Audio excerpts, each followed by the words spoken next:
নমস্কার, আমি শুভাশিস ব্যানার্জি আর আমার সঙ্গে এই মুহূর্তে আপনারা দেখছেন আওয়ার প্রোগ্রেস।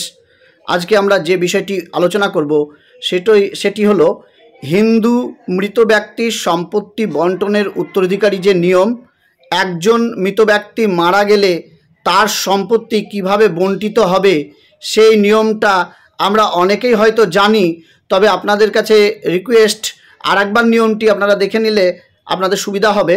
আর কখন একজন হিন্দু উত্তরাধিকারী সে তার সম্পত্তি থেকে বঞ্চিত হতে পারে সেই নিয়মটাও আজকে আমরা এই ভিডিওতে আলোচনা করব। তাহলে আসুন আমরা দেখে নিই প্রথমেই যে হিন্দু যে উত্তরাধিকারীর যে নিয়ম, সেই নিয়মটা। প্রথমে আপনাদেরকে আরেকটা বিষয় ছোট্ট করে বলে নিই, সেটা হলো দায়ভাগ আর মিতক্ষরা। এই দুটো আইন কিন্তু অনেক আমাদের পুরনো আইন। এই দায়ভাগ আইনের মধ্যে কারা পড়ে? যারা মূলত বাঙালি। এই বাঙালিরা কোথায় কোথায় বাস করে? তারা অধুনা আজকে যে বাংলাদেশ নতুন দেশ হয়েছে সেই দেশে তারা বাস করে বাঙালিরা। সে আর পশ্চিমবঙ্গ, সেখানে বাঙালিরা বাস করে।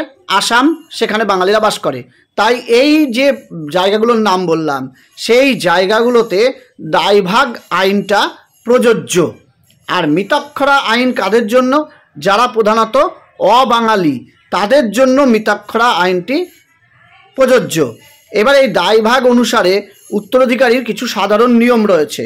দায়ভাগ যে আইন, সেই আইনে পরিষ্কার বলা আছে, আমরা যদি প্রথমটা দেখি, পিতার মৃত্যুর পর পুত্রগণ পিতার সম্পত্তিতে উত্তরাধিকারী লাভ করে। এটা একেবারে জেনারেল ইনফরমেশন, এটা সাধারণ ব্যাপার, এটা আপনারা জানেন।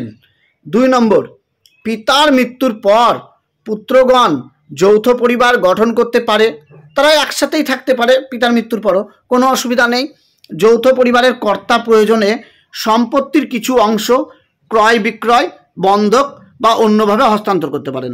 আপনারা অনেক সময় দেখা যায় যে একটা দলিলে আপনারা যাদের যাদের ভাগ আছে প্রত্যেকের ভাগ লিখলেন এবং একটা দলিল করে রাখলেন এবং সেখানে একজনের নাম লিখে রাখলেন যে অমুক ব্যক্তির কাছে দলিলটি থাকবে বা তাকে এই পাওয়ার দেওয়া হলো। এটাও কিন্তু হয়, এটাও করতে পারেন। 3 নম্বর, কোনো হিন্দু মালিক যখন মারা যান ঠিক সেই মুহূর্ত থেকে উত্তরাধিকারী শুরু হয়। তাহলে কারোর কাছে সম্পত্তি রয়েছে, ধরুন আপনার পিতা, তার কাছে রয়েছে, আপনার পিতা যতদিন বেঁচে আছে সেই উত্তরাধিকারী সম্পত্তি ততদিন কিন্তু আপনারা হাতে পাবেন না বা সেটা নিতে পারবেন না। পিতার মৃত্যুর পরে এই উত্তরাধিকারী মানে যে আপনার ক্ষমতা বা যে লাভ সেটা কিন্তু পেতে পারেন। ভবিষ্যতে কোনো উত্তরাধিকারী জন্মগ্রহণ করতে পারে বলে উত্তরাধিকার স্থগিত রাখা যাবে না। কেউ যদি ভাবে যে আমার ধরুন কোনো দম্পতির ছেলে মেয়ে হচ্ছে না, ভবিষ্যতে হতে পারে, সেজন্য উত্তরাধিকারীটা বন্টন করা হবে না কারোর মৃত্যুর পরে, সেটা কিন্তু কখনোই করা যাবে না। এটা দায়ভাগ আইনেই রয়েছে। এবার 4 নম্বর, স্ত্রীধন। স্ত্রীধন বলতে বোঝায় নারীর ব্যক্তিগত সম্পত্তি। এর উপর নারীর চূড়ান্ত অধিকার ও কর্তৃত্ব রয়েছে।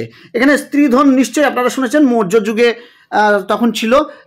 এখনও স্ত্রীধন বলতে আমরা যেটা বুঝি সেটা হলো যে দায়ভাগ আইন অনুসারে মেয়েদের নামে যে সম্পত্তি থাকবে, সেটা যদি বিবাহের সময় সে কোনো কিছু সম্পত্তি পায় কিংবা বাবার বাড়ি থেকে যদি কোনো সম্পত্তি পায়, সেটাকে কিন্তু স্ত্রীধন বলা হয়। 5 নম্বর, মৃত ব্যক্তির স্ত্রী ও পুত্র থাকলে স্ত্রী পুত্রের 1 অংশের সমান পাবে। ধরুন আপনার বাবা মারা গেছে, এবার আপনারা 2 ভাই এবং আপনার মা জীবিত আছে, তাহলে কিন্তু আপনারা 2 ভাই যেমন সমান যেমন সম্পত্তি পাচ্ছেন, মাও কিন্তু সেই সমান পাবে। অর্থাৎ আপনার বাবার যদি 9 শতক জমি থাকে, তাহলে আপনারা 2 ভাই আর মাকে নিয়ে 3 জন হচ্ছে, তাহলে আপনারা প্রত্যেকে 3 ভাগে ভাগ হবে, 9 ভাগ 3, অর্থাৎ প্রত্যেকে 3 শতক করে জমি পাবেন। এটা কিন্তু দায়ভাগ আইনেই রয়েছে, এটা আপনারা জানেন সবাই। 6 নম্বর, একাধিক কন্যা থাকলে কুমারী কন্যা পাবে, বিবাহিত নিঃসন্তান কন্যা পাবে না। কন্যার গর্ভজাত পুত্র সন্তান উত্তরাধিকারী হবে, এটা দায়ভাগ আইনে রয়েছে।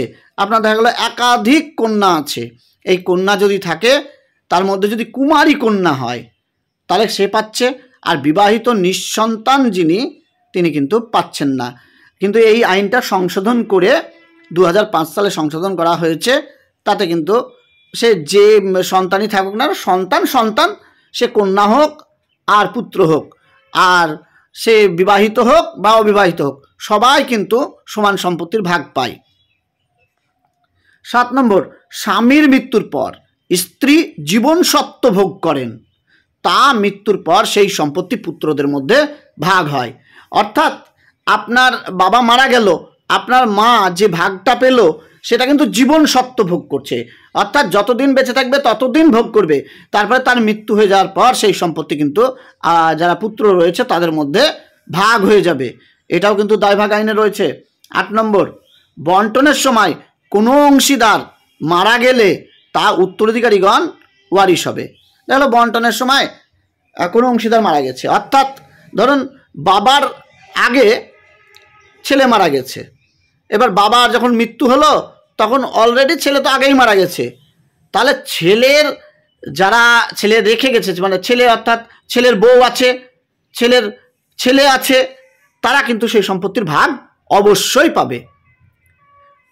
9 নম্বর, কোনো পুত্র দত্তক নিলে সে স্বাভাবিক পুত্রের 1/3 অংশের মালিক হবে।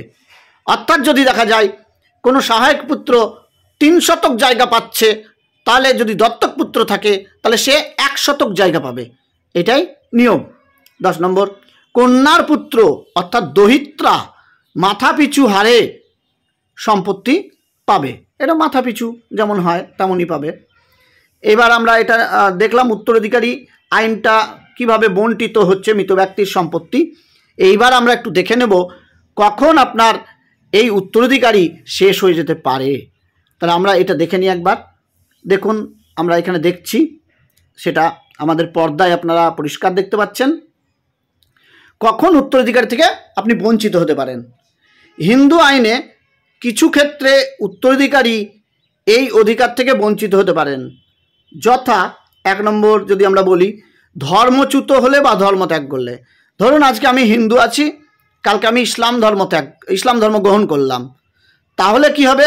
তাহলে আমি হিন্দু আইন অনুসারে যে সম্পত্তির ভাগটা পেতাম সেটা কিন্তু আমি আর পাবো না, আমার পিতার কাছ থেকে সেই সম্পত্তি পাবো না আমি। এটা কিন্তু দায়ভাগ আইনে রয়েছে এবং সম্প্রতি বিশেষ করে কোর্টে এরকম রায়ও দেওয়া হয়েছে, যারা ধর্মচ্যুত হবে তারা কিন্তু সম্পত্তির ভাগ পাবে না, কিংবা কেন্দ্রীয় সরকার যে আইনটা করছে সেখানেও তাই বলা আছে, ধর্মচ্যুত হলে যারা ধর্মত্যাগ করছে তারা সম্পত্তি পাবে না। অনেকে কি হয়, হিন্দু মেয়ে মুসলিম ছেলেকে বিয়ে করে, সেক্ষেত্রে ওই হিন্দু মেয়ের সম্পত্তির ভাগ পাবে না। এই আইনটা কেন্দ্রীয় সরকারও তৈরি করছে, আর এই আইনটা কোর্টেও চ্যালেঞ্জ হয়েছিল, কিন্তু কোর্ট এখানে স্থগিতাদেশ দেয়নি। সন্ন্যাসী যদি হয়ে যায় তাহলে উত্তরাধিকারী সে পাবে না, কারণ সন্ন্যাসীকে সংসার ত্যাগী হিসাবে মৃত ধরা হয়। আপনারা জানেন যে 12 বছর নিখোঁজ হলে তাকেও মৃত ধরা হয়, সেরকমই সন্ন্যাসী সেও মৃত ব্যক্তি হিসাবে তাকে পরিগণিত করা হয়।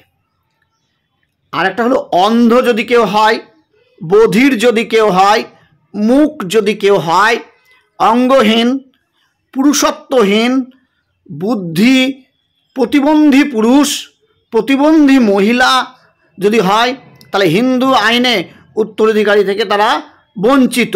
কারণ বলি তারা কেন বঞ্চিত হচ্ছে, এখন বর্তমানে এটা সংশোধিত করে তাদের অভিভাবক নিয়োগের জন্য বা তাদের কেয়ারটেকারের নিয়োগের জন্য, সম্পত্তি তার দেখভালের জন্য এখন বর্তমানে কোর্টের অর্ডারে তাদের অভিভাবকত্ব তারা পাচ্ছে, গার্জেনশিপ পাচ্ছে।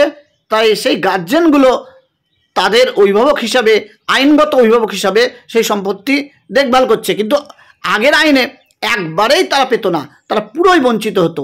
কিন্তু বর্তমানে কোর্টের নির্দেশে তারা আইনগত অভিভাবক হিসাবে কাউকে রেখে দিলে বা কেউ যদি রাজি হয় তাহলে তার সম্পত্তি কিন্তু বিক্রি করতে পারবে না, তার সম্পত্তি দেখভাল করতে পারবে।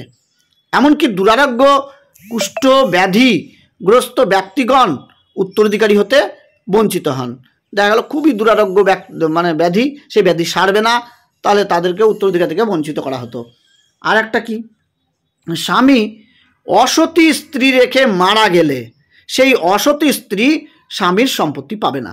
হয়তো দেখা গেল স্বামীকে দেখভাল না করে অন্য পুরুষের সঙ্গে থাকে বা অন্য পুরুষের সঙ্গে তার মানে সহবাস, তাহলে কিন্তু সেই স্ত্রী কখনোই স্বামীর সম্পত্তিতে অধিকার পেতে পারে না। যদি এটা প্রমাণিত হয়ে যায় সে অসতী, এটাও কিন্তু স্বামীর উত্তরাধিকারীর সম্পত্তি থেকে বঞ্চিত হবে। আর একটা কি, হত্যাকারী এবং তার ওয়ারিশ মৃত ব্যক্তির উত্তরাধিকারী হতে বঞ্চিত হবে। যদি কেউ দেখা গেল হত্যাকারী কাউকে খুন করেছে, খুনের দায়ে সে জেলে রয়েছে এবং সাজাপ্রাপ্ত আসামি, তাহলে কিন্তু সে পুরো উত্তরাধিকারী সম্পত্তি থেকে বঞ্চিত হবে। এমনকি তার ওয়ারিশ যারা রয়েছে তারাও কিন্তু ওই মৃত ব্যক্তির উত্তরাধিকারী হতে বঞ্চিত হবে, মানে হত্যাকারী এবং তার ওয়ারিশ। তাহলে দেখুন কেমন ব্যাপারটা, একজন কেউ খুন করেছে, তার হয়তো একটা ছেলে জন্মেছে, সেও কিন্তু উত্তরাধিকার থেকে বঞ্চিত হচ্ছে। তাহলে আপনারা নিশ্চয়ই আজকে দেখলেন যে কখন উত্তরাধিকার থেকে বঞ্চিত হয়। এটা আপনারা হয়তো অনেকে জানতেন, হয়তো অনেকে জানেন না, সেই জন্য আমরা এই ভিডিওটি তুলে ধরেছি। যাই হোক, আজকের ভিডিওটি আর দীর্ঘায়িত করছি না। ধন্যবাদ ভিডিওটি দেখার জন্য। আমি শুভাশিস ব্যানার্জি আজকের মতো বিদায় নিচ্ছি। আবার পরবর্তী ভিডিওতে আপনাদের সঙ্গে খুব শীঘ্রই দেখা হবে।